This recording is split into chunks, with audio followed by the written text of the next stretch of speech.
Hello everyone, welcome to all of you in my YouTube channel, हमारी पाठशाला. I hope you people are doing very well. So today basically I am going to discuss about the equilibrium of deformable body as well as stress strain definition of deformable body, and I will also discuss about the comparison between the stress and pressure. So equilibrium of deformable body की study से पहले हम equilibrium of rigid body के बारे में पढ़ेंगे. Equilibrium of rigid body में क्या होता है बेसिकली, अगर आपको याद हो तो इसका बेस्ट एग्जांपल होता है कि जब ट्रस के ज्वाइंट पर एक्सटर्नल लोड लगाए जाते हैं जो उसकी वजह से उसके सपोर्ट में जो रिएक्शन डेवलप होते हैं उस का जो हम इक्विलिब्रियम लिखते हैं like sigma F X equal to zero means X direction में सारे फोर्सेस के सम को जीरो करते हैं. Sigma F Y equal to zero means Y direction में लगने वाले सारे एक्सटर्नल लोड और रिएक्शन के सम को जीरो करते हैं, और उस ज्वाइंट पर लगने वाले सारे मोमेंट सिग्मा mz को भी जीरो करते हैं एक्सटर्नल लोड और रिएक्शन की वजह से. सो इससे समझ में आता है कि इक्विलिब्रियम ऑफ बॉडी में दो तरीके के फोर्सेस रोल प्ले करते हैं, external load applied in on the joint and emergence of reaction on the support. Equilibrium of deformable body में भी कुछ वैसा ही होता है. उसमें भी जब हम किसी भी स्ट्रक्चर पे लोड लगाते हैं तो उस लोड की वजह से जो इंटरनल स्ट्रेसेस डेवलप होते हैं उसको बेसिकली हम बैलेंस करते हैं. सपोज दैट हम एग्जांपल लेते हैं सिंपली सपोर्टेड बीम का. तो जब सिंपली सपोर्टेड बीम पे हम लोड लगाते हैं तो पहले उसमें रिएक्शन डेवलप होता है. तो फर्स्ट स्टेप में क्या करते हैं, हम एक्सटर्नल लोड की वजह से आने वाले रिएक्शन को हम बैलेंस करते हैं sigma F X equal to zero, sigma F Y equal to zero and sigma mj to zero से. जब एक बार हम वो रिएक्शन फाइंड आउट कर लेते हैं तो रिएक्शन और एक्सटर्नल लोड मिलकर दोनों इंटरनल स्ट्रेसेस को बैलेंस करते हैं इक्विलिब्रियम ऑफ डिफॉर्मेबल बॉडी. तो आपको समझ में आया होगा इक्विलिब्रियम ऑफ रिजिड बॉडी में एक्सटर्नल लोड को एक्सटर्नल रिएक्शन बैलेंस करते हैं, जबकि इक्विलिब्रियम ऑफ डिफॉर्मेबल बॉडी में एक्सटर्नल लोड को रिएक्शन बैलेंस करते हैं, फिर दोनों मिलकर एक्सटर्नल लोड और रिएक्शन उसमें डेवलप होने वाले हर एक सेक्शन पर इंटरनल स्ट्रेसेस को बैलेंस करते हैं. यहाँ पर एक एग्जांपल दिया गया है 3D बॉडी जिस पर 4 एक्सटर्नल फोर्सेस लगाए गए F1, F2, F3, F4. फिर मेथड ऑफ सेक्शन को फॉलो करते हुए एक कट लगाकर एक प्लेन फिक्स किया गया है. प्लेन फिक्स क्यों किया गया, क्योंकि देखिए एक जो डिफॉर्मेबल बॉडी होती है ना उसके हर एक पॉइंट पर ना इनफाइनाइट नंबर ऑफ प्लेन होते हैं. तो इस तरह से कैलकुलेशन की कॉम्प्लेक्सिटी बढ़ जाएगी, इसलिए हम पहले उसको एक कट करते हैं ताकि हम एक प्लेन फिक्स करें. अभी प्लेन फिक्स हो गया मतलब हर एक पॉइंट पर डेवलप होने वाले स्ट्रेसेस की डायरेक्शन फिक्स हो गई है. बट ये जरूरी नहीं है कि इस प्लेन पर पाए जाने वाले सारे पॉइंट पे जो इंटरनल स्ट्रेसेस डेवलप हो रहे हैं उनके डायरेक्शन एक जैसे हो, अलग अलग होंगे, और यहाँ फिगर में दिख भी रहा है. तो अब क्या करें, तो हाँ इसका हम एक रिजल्टेंट ले सकते. आप देखे होंगे कि किसी बॉडी पे जब डिफरेंट टाइप डायरेक्शन में फोर्सेस लगते हैं तो उसका एक रिजल्टेंट ले ले, उसके बेसिस पे हम कैलकुलेशन करते हैं. तो वहीं अगले स्टेप में यही दिखाया गया है, एक प्लेन लेके हर एक पॉइंट पर लगने वाले इंटरनल स्ट्रेसेस के डायरेक्शन को तो फिक्स किया गया है, बट स्टिल हर एक अलग अलग पॉइंट पर जो इंटरनल स्ट्रेसेस की इंडिविजुअल डायरेक्शन और डिफरेंट है, इसके लिए उसका एक रिजल्टेंट लिया गया जिसको हमने एफ आर बोला है और एम आर नॉट. और जब इस रिजल्टेंट को रिजॉल्व किया गया है इस बॉडी पर 4 फोर्सेस दिखाई दे रहे हैं, normal force, shear force, torsional moment और बेंडिंग मोमेंट. नॉर्मल फोर्सेस क्या होते हैं, नॉर्मल फोर्सेस बेसिकली एरिया के परपेंडिकुलर लगता है और ये तब डेवलप होता है जब एक्सटर्नल लोड जो होते हैं बॉडी के सेगमेंट को पुश या पुल करे. शियर फोर्स क्या होता है, शियर फोर्स बेसिकली जो होता है वो बॉडी के प्लेन में लाई करता है और ये तब डेवलप होता है जब किसी बॉडी के दो सेगमेंट एक दूसरे पर स्लाइड करने की कोशिश करते हैं. टॉर्सनल मोमेंट क्या होता है, टॉर्सनल मोमेंट में जो एक्सटर्नल लोड होता है ना उसकी वजह से जो दो सेगमेंट होते हैं वो प्लेन के परपेंडिकुलर ट्विस्ट होने की कोशिश करते हैं. और बेंडिंग मोमेंट में क्या होता है, बेंडिंग मोमेंट में बेसिकली जो लोड होते हैं ना वो बॉडी को बेंड करने की कोशिश करते हैं उस एक्सिस के करेस्पॉन्डिंग जो उस प्लेन में लाई करते. तो आपको समझ में आ गया होगा कि किसी भी 3D बॉडी पर जब फोर्सेस लगाए जाते हैं तो उसमें मेथड ऑफ सेक्शन से एक सेक्शन कट किया जाता है ताकि हम हर एक पॉइंट पर लगने वाले इंटरनल स्ट्रेसेस की डायरेक्शन को फिक्स कर सके. बट स्टिल यहाँ पे प्रॉब्लम है कि उस प्लेन के हर पॉइंट के इंटरनल स्ट्रेसेस की डायरेक्शन तो फिक्स कर दी, मगर उस प्लेन पर जितने भी पॉइंट है उनकी जो इंडिविजुअल डायरेक्शन वो भी डिफरेंट. तो उस डायरेक्शन को मैनेज करने के लिए हम लोग रिजल्टेंट फोर्सेस कैलकुलेट करते हैं, ठीक है. और उस रिजल्टेंट फोर्सेस को जब हम रिजॉल्व करते हैं तो ये 4 फोर्स निकलते हैं. तो बेसिकली हम कह सकते हैं कि shear force, normal force, torsional movement और बेंडिंग मूवमेंट, यही जो चारों फोर्स है ना इसका जो रिजल्टेंट फोर्स है वही जो है एक्सटर्नल फोर्स को यहाँ पे बैलेंस करेगा. हमने देखा कि जब किसी भी 3 डायमेंशनल बॉडी पर फोर्सेस लगाए जाते हैं तो उसमें 4 तरीके के इंटरनल फोर्सेस डेवलप होते हैं, normal force, shear force, torsional और बेंडिंग मोमेंट. लेकिन क्या होगा जब किसी 3D बॉडी पर यही चारों फोर्सेस को एक ही प्लेन में लगा दिए जाए तो उसमें नॉर्मल फोर्स, शियर फोर्स और बेंडिंग मोमेंट डेवलप होगा, टॉर्सनल मोमेंट डेवलप नहीं होगा. फिर जो इस तीनों फोर्स डेवलप होंगे हम इसका रिजल्टेंट ले लेंगे और जो इंटरनल रिजल्टेंट आएगा उसको हम एक्सटर्नल लोड से बैलेंस कर देंगे।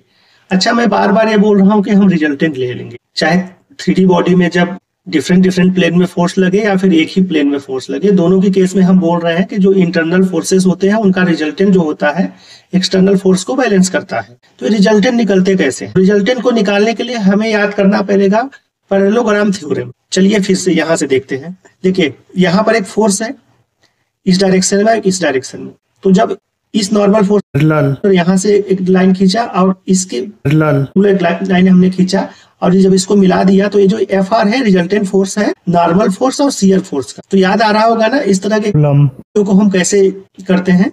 इन सब चीजों के लिए हम जो है पैरेललोग्राम थ्योरम लगाते हैं। वैसे ही हम बेंडिंग मोमेंट और टॉर्शनल मोमेंट के लिए भी लगा सकते हैं, क्योंकि टॉर्शनल मोमेंट जो है नॉर्मल टू द प्लेन है और बेंडिंग मोमेंट जो है प्लेन में, ठीक है। तो इन दोनों का भी हम निकाल सकते हैं। तो यहाँ पर वही किया गया है। देखिए यहाँ पर हमने नॉर्मल फोर्स, शियर फोर्स और टॉर्शनल और बेंडिंग मोमेंट की जगह पे हमने नॉर्मल और टेंजेंट वर्ड का यूज किया है, ताकि टेंजेंट की बात करोगे उसमें दोनों चीजें आ जाएंगी, शियर फोर्स भी आ जाएगा और प्लेन में बेंडिंग मोमेंट भी आ जाएगा। और जब नॉर्मल की बात करोगे तो उसमें आपका नॉर्मल फोर्स भी आ जाएगा और टॉर्शनल मोमेंट भी आ जाएगा। फिर क्या किया गया, इनका पैरेललोग्राम थ्योरम से हमने रिजल्टेंट निकाला। हालांकि यहाँ पर जो है दो फोर्सेस के बीच का एंगल जो है वो 90 डिग्री पे है, cos थीटा इक्वल टू 0 हो जाएगा। तो ये बेसिकली हो जाएगा R इक्वल टू √FN का स्क्वायर प्लस FT का स्क्वायर। अच्छा, इस रिजल्टेंट का अगर हमें किसी फोर्स से एंगल निकालना हो तो यहाँ पर जैसे इस रिजल्टेंट का हमने नॉर्मल से जब एंगल निकाला है तो फार्मूला दिया है tangent force sine theta divide by normal plus tangent force cos theta. लेकिन अगर यही रिजल्टेंट को अगर हमें यहाँ से निकालना हो तो कुछ नहीं, हम यहाँ से जो निकाल चुके हैं इस एंगल को उसमें माइनस कर देंगे तो हमें ये वाला मिल जाएगा, ठीक है। तो अब आपको इक्विलिब्रियम ऑफ डिफॉर्मेबल बॉडी समझ में आ गई होगी कि कैसे पहले एक्सटर्नल लोड लगता है, उसकी वजह से हम रिएक्शंस डेवलप होते हैं, फिर रिएक्शंस और एक्सटर्नल लोड दोनों मिलकर इंटरनल स्ट्रेसेस को बैलेंस करते हैं। इंटरनल स्ट्रेसेस के बारे में भी मैंने बताया कि पहले हमें एक प्लेन चूज करना पड़ेगा, फिर वहां पर उस प्लेन पर डेवलप होने वाले इंटरनल स्ट्रेसेस का रिजल्टेंट फाइंड आउट करना पड़ेगा, तभी हम इक्विलिब्रियम ऑफ डिफॉर्मेबल बॉडी की स्टडी कर पाएंगे। चलिए अगला टॉपिक पढ़ते हैं, स्ट्रेस और स्ट्रेन। देखिए यहाँ पर एक 3D बॉडी ली गई है जिसके एक प्लेन को कट कर दिया गया। क्यों कट किया गया? क्योंकि अगर प्लेन को कट नहीं करें तो किसी भी पॉइंट पर जब स्मॉल फोर्स डेल F लगाएंगे स्मॉल एरिया डेल्टा A पे, तो उस एरिया पे जो इनफाइनाइट नंबर ऑफ प्लेन बनने की वजह से हर एक प्लेन पर जो है स्ट्रेस की डायरेक्शन और मैग्नीट्यूड डिफरेंट होगी और वो बेसिकली टेंसर जैसा बिहेव करेगा। यानी किसी भी इंटरनल स्ट्रेसेस को या इंटरनल फोर्सेस को हम सिंगल वेक्टर से ही दिखाई नहीं पा सकते। सिंगल वेक्टर से न दिखाने की वजह से उसे हम बेसिकली टेंसर क्वांटिटी कहते हैं। इसीलिए पहले हमने एक प्लेन कट किया है। प्लेन कट करने से एटलीस्ट हर एक पॉइंट का जो इंटरनल स्ट्रेस का डायरेक्शन है वो फिक्स हो गया। स्टिल उस प्लेन पर हर एक पॉइंट पर लगने वाले इंटरनल फोर्सेस का मैग्नीट्यूड और डायरेक्शन डिफरेंट है, बट एक एक इंडिविजुअल पॉइंट का इंटरनल स्ट्रेसेस और का मैग्नीट्यूड और डायरेक्शन जो है फिक्स कर दिया गया है। फिर देखिए यहाँ पर दूसरा प्लेन Y कट किया, फिर यहाँ पे तीसरा प्लेन X कट कर दिया गया। तीनों प्लेन में वही हो रहा है। प्लेन फिक्स होने से हर एक पॉइंट का इंटरनल स्ट्रेस का मैग्नीट्यूड और डायरेक्शन तो फिक्स हो जा रहा है, बट स्टिल उस प्लेन पे जितने भी पॉइंट हैं उनका जो मैग्नीट्यूड और डायरेक्शन है डिफरेंट है। तो क्या किया जाए, उसका एक रिजल्टेंट हमें लेना पड़ेगा। और जब हम उसका रिजल्टेंट लेते हैं और उस रिजल्टेंट को रिजॉल्व करते हैं तो वहां पर हमें नॉर्मल फोर्स और शियर फोर्सेस देखने को मिलते हैं। तो जब किसी भी मटेरियल का या किसी भी सॉलिड बॉडी के में प्लेन और पॉइंट को फिक्स करके स्ट्रेस को रिप्रेजेंट करते हैं तो उसे ट्रैक्शन वेक्टर या फिर स्ट्रेस वेक्टर बोलते हैं। हम बेसिकली क्या कर रहे हैं, किसी भी सॉलिड बॉडी में एक प्लेन और एक पॉइंट फिक्स कर रहे हैं। प्लेन इसलिए फिक्स कर रहे हैं कि ताकि उस प्लेन पर सभी पॉइंट्स में जो इंटरनल स्ट्रेसेस का मैग्नीट्यूड और डायरेक्शन फिक्स हो जाए, और एक सिंगल पॉइंट इसलिए फिक्स कर रहे हैं ताकि हम एक्सटर्नल फोर्सेस को उसके इंटरनल रिजल्टेंट से बैलेंस कर पाए। तो ऐसे हम कह सकते हैं कि इंटरनल फोर्सेस को एक्सटर्नल फोर्सेस से बैलेंस करने के लिए हमें एक सिंगल पॉइंट की तरफ जाना पड़ेगा। इसलिए हम पहले प्लेन फिक्स करते हैं और फिर पॉइंट फिक्स करते हैं। और स्पेसिफिक प्लेन और स्पेसिफिक पॉइंट को जब हम इंट्रोड्यूस करते हैं ना, तो इसे हम ट्रैक्शन वेक्टर कहते हैं, या फिर कहते हैं कि स्ट्रेस को हमने वेक्टर फॉर्म में रिप्रेजेंट कर दिया है। यहाँ पर हमारे पास रिलेशन है ट्रैक्शन फोर्स और स्ट्रेस के बीच में, जहां पर जो N है नॉर्मल यूनिट वेक्टर है प्लेन का। फिर सिग्मा को हमने डेल्टा एफ और डेल्टा ए से डिनोट कर दिया क्योंकि फोर्स अपॉन एरिया है। तो इस फार्मूले से क्या होगा, जैसे जैसे हम प्लेन बदलेंगे वैसे वैसे नॉर्मल यूनिट वेक्टर बदलेगा और वैसे वैसे ट्रैक्शन की वैल्यू बदल जाएगी, यानी उस पर्टिकुलर पॉइंट पर स्ट्रेस वेक्टर की वैल्यू बदल जाएगी, राइट। तो एक जनरलाइज फार्मूला है ट्रैक्शन का, जिसमें हम किसी भी पॉइंट पर लगने वाले स्ट्रेसेस को रिप्रेजेंट कर सकते हैं। इसे हम ट्रैक्शन वेक्टर, ट्रैक्शन फोर्स कहते हैं और या फिर स्ट्रेस वेक्टर बोलते हैं।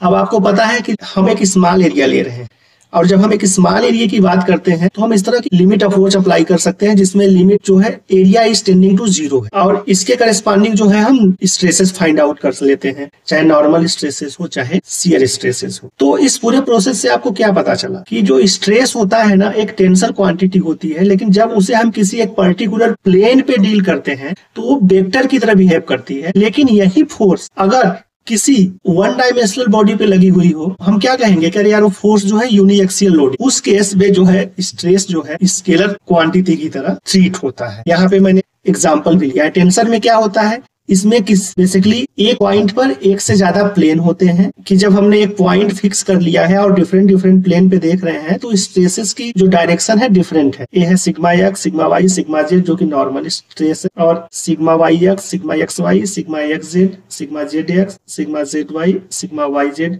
जो है वो शियर स्ट्रेसेस है। लेकिन सबकी डायरेक्शन डिफरेंट है क्योंकि हम एक पॉइंट पर 3 प्लेन को डिस्कस कर रहे हैं।